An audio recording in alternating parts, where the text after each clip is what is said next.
Once totally excluded from the nation's mainstream care system, historically little or no emphasis has been placed on the social welfare needs of African American children and families.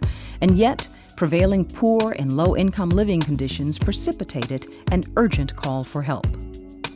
In 1970, Howard Prunty heeded the call. After addressing the issue in a Child Welfare League of America meeting, Prunty organized a committee that would address the issues on a national level. 13 Black administrators stepped up to the plate.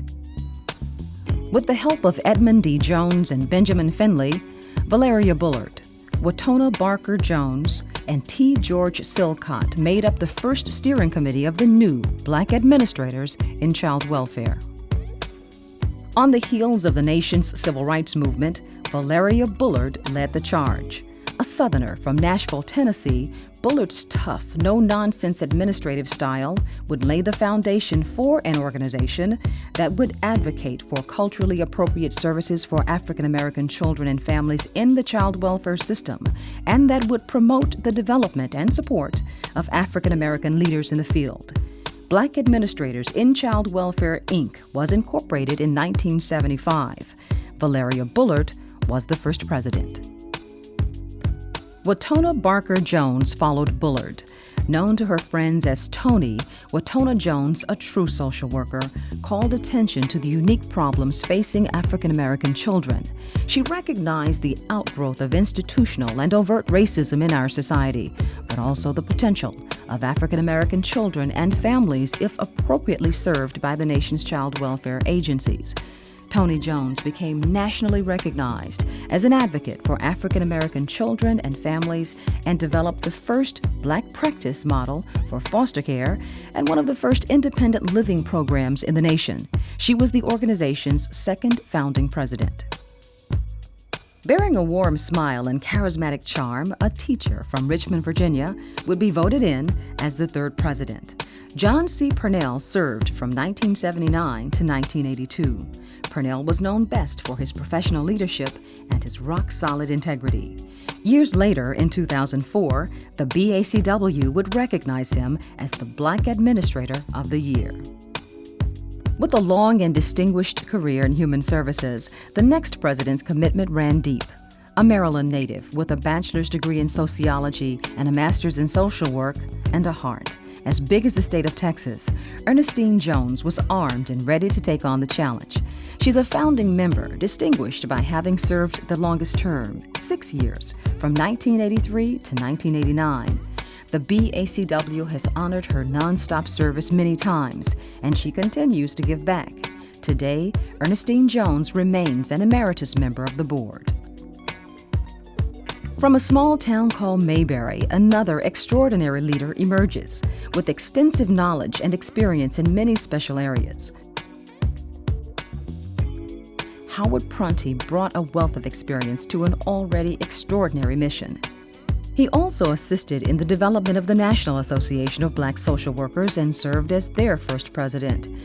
Prunty is credited with demonstrating unwavering interest in fostering the social progress of African Americans.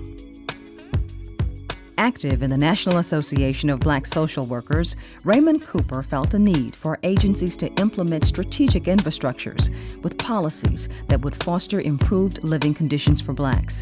It is no wonder that he was compelled to forge strong relations between the Black social workers and Black administrators on a national level.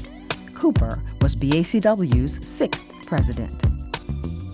From 1996 through 2001, a dynamic woman with phenomenal leadership skills guided the BACW. With her husband and board member, Reverend Richard Richardson, not far from her side, Justina Richardson moved and shook everything and everybody.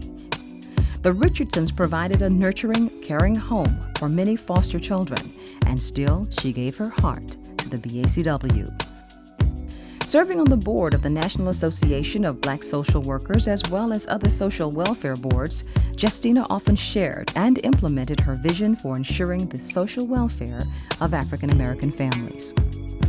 Though not a president for more than 15 years, Joyce Johnson gave untiring service as staff director to the BACW. Syndicated columnist Julianne Malveaux, motivational speaker Les Brown, Congressional leaders Elijah Cummings and Congressman Danny K. Davis and Essence Magazine editor Susan Taylor are among the many outstanding leaders who've graced the stage at the BACW. Though each brought his or her own unique brand of leadership to the BACW, each past president was director of a large agency, public or private, and each was a phenomenal administrator, propelling the BACW into the forefront as a model for impassioned leaders and as an unparalleled training ground for aspiring administrators.